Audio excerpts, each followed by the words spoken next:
Well, I would like to ask you, how did this project come together? I think Mike needed to play some songs for a special event in Los Angeles. So he got in touch with me and Tony and Derek. And said, would you guys help me out? I got to play some songs. And so we learned a bunch of songs and played the event. Then we also, because we already had it completed, we did another event soon after. And then Derek said, hey, why don't we see if we can do some more shows with this lineup? Because I'm good friends with Tony, work with Mike, work with Derek. We've all worked with each other before. So we said, sure. And Derek got a hold of some promoters, booked some shows, and here we are. And the DVD? In Romania. Cool. And the DVD? Yeah, that was, the DVD was a part of that event, the first event. It was a special DVD Mike did for a drum channel. He asked us to play with him because he needed musicians to play, so he called us. And can we hope for a CD with new material? We're working on it. Yes? Hopefully we'll get some record company that says they'd like to hear it, and we'll do it. I'd love to do it. How was your day in Romania? Oh, it was good, but we've been traveling so much. We fly in, do a show, fly out the next day. So there's no time ever to see anything or do anything. And the most important thing for us is to get sleep because we're traveling constantly. So I had an amazing meal at the restaurant, and they had the doors open and the whole outside and the woods and the lake, and it was a beautiful day and fantastic place here. And but unfortunately, I haven't had time to really spend time. And driving to the gig, we see the town, and it looks fantastic. But we on tour, you don't have much time because you don't get days off really. So I haven't spent enough time in Romania. So hopefully, I will spend more. But you were last year in Romania with Mr. Big. Yes. You remember that? I sure do. How was it? We had a great time. You played Hard Rock Cafe. Yeah, I remember that. And it was unusual because we don't usually play at Hard Rock Cafes. No. But the place was jam-packed. It's crazy. Tons of millions of people. It was really a fun night. I remember because this is the same promoter, so I remember. You are involved in so many projects. How do you approach from a writing point of view? Well, everything's different.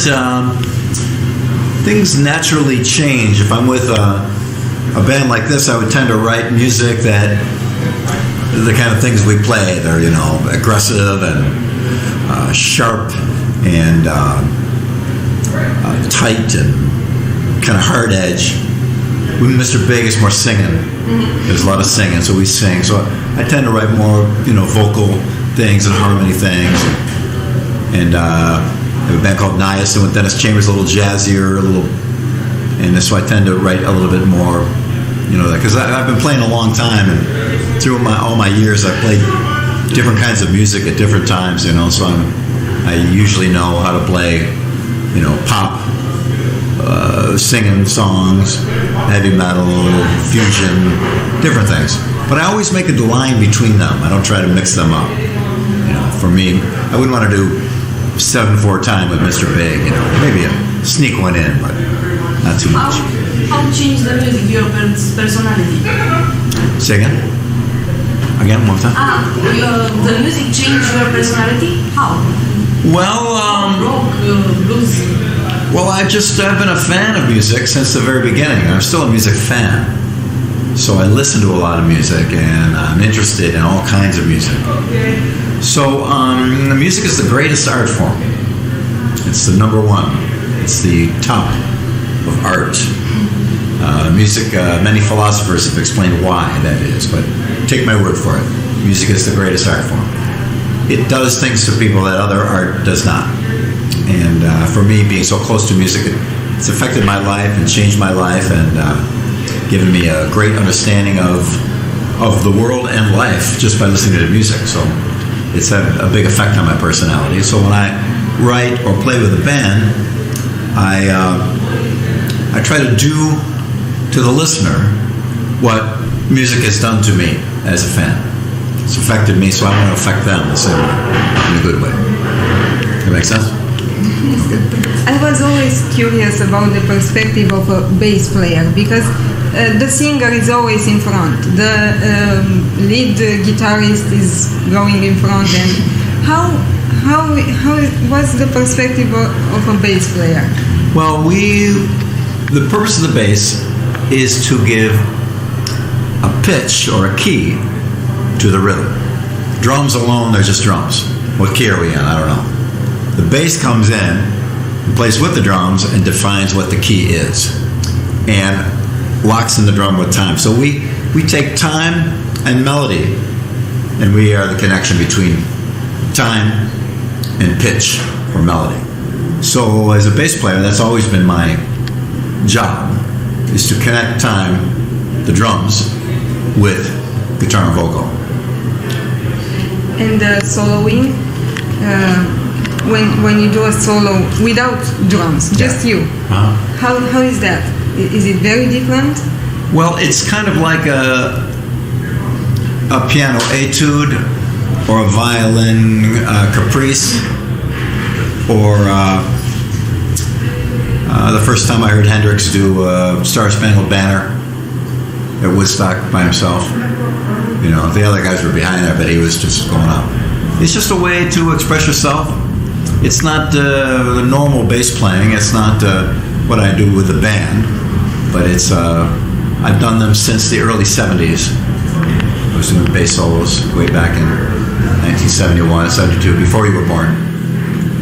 Have you always wanted to be a bass player? Yes, from the beginning. My hero of my neighborhood was a guy named Joe, and he was a bass player, and I wanted to be like Joe. Before I even owned an instrument, I wanted a bass. That was the first thing I wanted.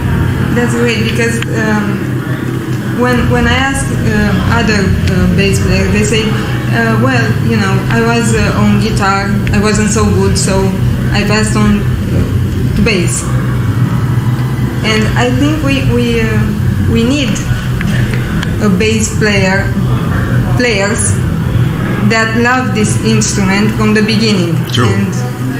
True. Yeah, Joe Hesse was my hero, and he was a cool guy, had a motorcycle, a good-looking girlfriend, and I was just a little kid, and I walked over, I saw Joe with this giant bass, and picked it up, and I got a little blister on my finger, and a giant amp, you know, and I'd lay in bed at night, and they were practicing. I'd hear the bass all the time. His bass travels farthest. And I see Joe, and Joe, can I pick up your bass? He'd let me in. That's so cool. So I just loved bass from the beginning. Your father was an entertainer, a storyteller. Second. Your father was an entertainer, a storyteller. Yes, he was. Did he supported you when you said, I want to do music? No, not at the beginning. No, he was didn't like the idea of rock and roll and, you know, long hair and stuff. So, but in the end, I won. When my father passed away, he has 4 kids. He only had my picture in his wallet. He buy your albums? I don't think so. He never saw me perform. He almost saw me once, but the show got rained out. It canceled. So my father, my brother saw me maybe 3 or 4 times. My mom came a lot. My sisters came a lot. But my dad, he never saw me play. And your brothers are in music also? No, I'm the only one in the family. But my mom was a big music fan. She was into a lot of music. So she had everybody's autograph. Frank Sinatra, Benny Goodman, everybody, you know. And she knew all that music, and she was a good influence on me because she had a good ear. Is radio airplay still important for an artist? Say again? Radio airplay, is it important? Not anymore. No? No, radio's dead, I think, to a large degree. Radio playing new songs and playing, you know, new bands, where is it? You know, they're playing the classics, you know. It's sad because I think they should do, you know, play some classics but play new stuff too, you know. But right now with the internet, it's changed everything. There's no more record companies. The record companies are gone, pretty much. So, is it still important to do records, or you prefer playing live? I've always preferred to play live. I did records to give me an excuse to go play live.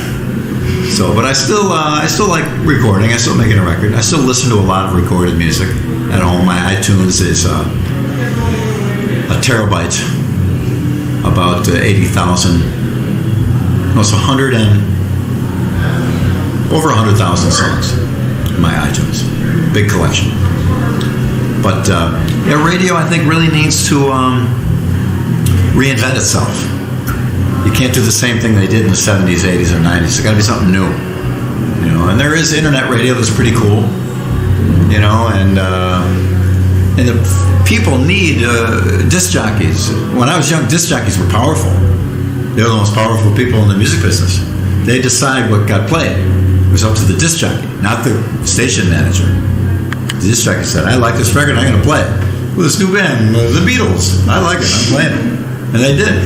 Now the disc jockey is just the lowest. I mean, it's station manager, station director, secretary, janitor, cook, cleaning lady, DJ. The DJ just sits there and does what he's told. Where in my day, when I was young, the DJ, he ran the show. It was his decision. We need that now because there's so many bands. Which band do I listen to? So DJs used to go out and find great bands and play them. In Buffalo, we had an amazing radio station and an incredible disc jockey. You go out and find some new band we never heard before. He goes, "All right, this is Cal Brady on 97 FM stereo. And here's a new band, and he played this incredible band. Oh man, we all go out and buy the record. We learn the songs in the band. That's how artists became popular. It was the DJs, and we need that again. How did MTV change music? It kind of ruined it. Yeah. Because that's why music is the greatest art form. Because you listen to music, in your mind you create a picture, what that means. A classical piece, what the emotion is. When you hear in a band, remember a band called, I think they're called Wang Chung. Everybody have fun tonight, everybody Wang Chung tonight. I heard that song, and it sounded like so much fun. Everybody have everybody. Then I saw the video, and everybody have fun. Oh, fuck, it ruined it. I hated that. No, come on, Wang Chung tonight. Come on, it's supposed to be fun. Everybody, horrible. So I didn't want to see it, I didn't want to, I mean, a performance, like a rock concert on TV is really cool, but MTV just kind of, it made visuals too important. Music is sound, you hear it, and it's visual sometimes. But sometimes people started to listen with their eyes. So if the band looked right, then they'd like it. You know what I like about the way you're playing?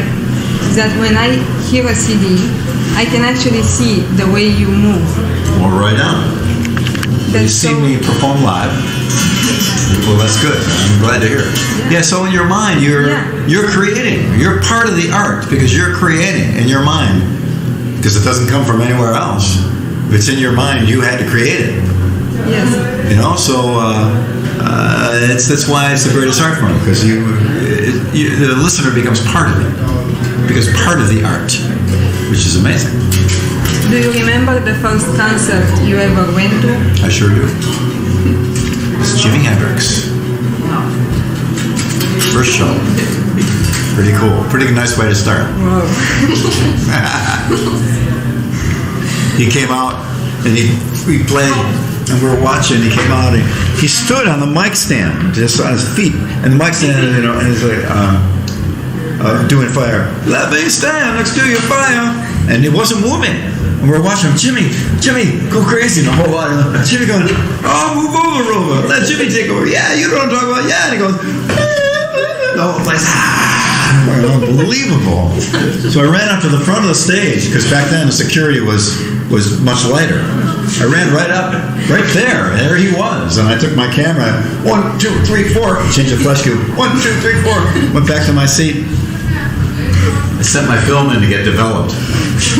And they sent me a letter of apology that they ruined my film. Oh. I think they stole it. They used to do that a lot. Yeah. They took my pictures. Jimi Hendrix. It was my first show. That was pretty cool. I was lucky to come in a time when there was a lot of concerts that had different bands. We'd have Mahavishnu Orchestra and Aerosmith. You'd have New York Dolls, Aerosmith, and Mount Hoopa. You'd have different bands in the same show. How did the British invasion change music? It changed everything. The whole world looked different. The next day after the Beatles were on Ed Sullivan, and I saw that show, the very show. The next day, the world was just a different place. Everybody wanted to be in a band. Every neighborhood had bands practicing. You walk down the street, you start to hear a band, and as they fade away, you keep walking another band, another. You could walk by people's houses and see drums set up in the rooms. And everybody played. That was because there was no video games, no cell phones. Everybody played music. That's all we did. And everybody was into bands and music, and it was and to play live. I used to play 7 nights a week, all the time. I did 21 nights in a row, just in Buffalo, New York. Different show each night for 21 nights. 3 or 4 sets per night. So we played constantly. It was an amazing time. You went to Berkeley? No. No? No. I'm completely uneducated. I quit high school. But this summer they gave me my diploma. They gave me my graduation as a gift. Because the principal is a bass player. And he knew me in Mexico. Thank you very much. Oh, my pleasure, my pleasure.